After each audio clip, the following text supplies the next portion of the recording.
жеттік осы күнге. Елорда бесігінде энерго жарқырайды жайдарман тесігінде. Ой, есігінде.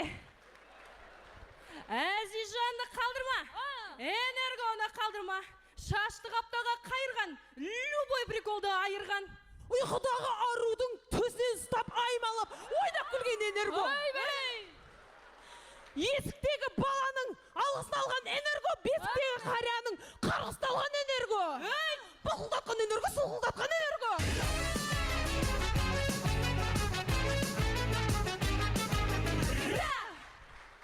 Ой, қыздар, бүгін мереке, 30-тың ұлы күні. Бүгін Нұрсұлтанның тасы өрге домалаған күн. Жұмабек кедейлермен теңескен күн. Мараттың қарны жарылған күн.